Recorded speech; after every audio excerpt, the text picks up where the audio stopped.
ஜெயம் கொள்ளுகிறவன் எவனோ நான் ஜெயம் பெற்றது போல அவனும் ஜெயம் பெறணும். அவர் எதை ஜெயம் பெற்றாரு அப்படின்னு சொல்லி நீங்க தெளிவா பாத்தீங்கன்னா இயேசு சொல்றாரு. யோவான் எழுதின சுவிசேஷம் 16ஆம் அதிகாரம் 13வது வசனத்துல அவர் சொல்றாரு, திடன் கொள்ளுங்கள் நான் உலகத்தை ஜெயித்தேன் சொல்றாரு. உலகம்னா என்ன? முதல்ல நமக்கு அதுவே தெரியாது. உலகம்னா என்ன நாமளே பார்ப்போம். வசனத்துல ஆண்டவர் தெளிவா சொல்றாரு. எல்லாத்துலயுமே வசனத்திலே இருக்கு. நம்ம அதிலே பார்ப்போம். 1 யோவான் 2ஆம் அதிகாரம் 16வது வசனத்துல வசனம் தெளிவாய் சொல்கிறது, ஏனெனில் மாம்சத்தின் இச்சையும் கண்களின் இச்சையும் ஜீவனத்தின் பெருமையுமாக உலகத்தில் உள்ளவைகள் எல்லாம் பிதாவினால் உண்டானவைகள் அல்ல, அவைகள் உலகத்தில் உண்டானவைகள். 3 காரியங்கள் இங்கே சொல்லுது. உலகத்தில் உண்டானது என்ன, உலகம்னா என்னங்கிறது 3 காரியம் இருக்கு. ஒன்று மாம்சத்தின் இச்சையும், இரண்டாவது கண்களின் இச்சையும், மூன்றாவது ஜீவனத்தின் பெருமையும்.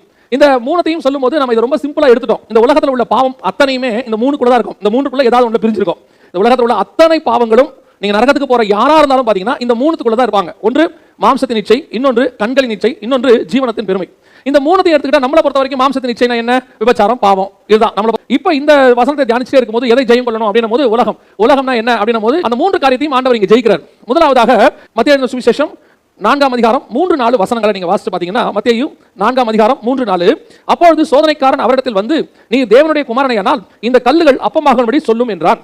அவர் பிரதித்திரமாக, மனுஷன் அப்பத்தினாலே மாத்திரமல்ல தேவனுடைய வாயிலிருந்து புறப்படுகிற ஒவ்வொரு வார்த்தையினாலும் பிழைப்பான் என்று எழுதி இருக்கிறதே அப்படின்னு இருக்கு. இதுதான் முதலாவதாக மாம்சத்தின் இச்சை. இந்த மாம்சத்தின் இச்சைனா என்ன? நம்மளை பொறுத்த வரைக்கும் ஏற்கனவே சொன்னேன், மாம்சத்தின் இச்சைனா விபச்சாரம், பேசி மார்க்கம், இதை மட்டும் தான் நம்ம நினைக்கிறோம் மாம்சத்தின் இச்சைங்கிறது. இந்த மாம்சத்தினுடைய தேவைன்னு ஒன்று இருக்கு பாத்தீங்களா? இந்த தேவைக்காக நம்ம ப்ரொசீஜரா ஆண்டவர்ட்ட இருந்து வாங்கணும்னா அது கரெக்ட்.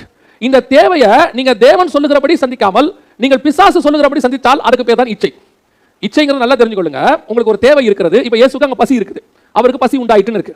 இப்ப இயேசுக்கு அந்த கல்லுகளை அப்பமாக்குற அதிகாரமும் இருக்கு. அவர் நினைச்ச கல்லுகளை என்ன செய்ய முடியும்? அப்பமாக்க முடியும். ஏன்னா அவர் மண்ணையே மனுஷனை மாத்தினவர். கல்ல அப்பமா பார்க்கறது ரொம்ப ஈஸி. அப்படி இருக்கிற இயேசு கிட்ட வந்து ஒரு வழியை யார் சொல்றது? பிசாசு சொல்றான், இந்த கல்லுகளை அப்பமாக்கும்படி சொல்லும் அப்படின்னு. இப்ப அவன் சொன்னதை அவர் செஞ்சார்னா அதுதான் மாம்சத்தின் இச்சை. எதுக்காக? தன் பசியை போக்கிக் கொள்வதற்கு பிசாசு சொல்லுகிறபடி செய்வது மாம்சத்தின் இச்சை. தேவன் சொல்லுகிறபடி செஞ்சா அது மாம்சத்தின் இச்சை அல்ல, தேவனுக்கு கீழ்ப்படிதல்.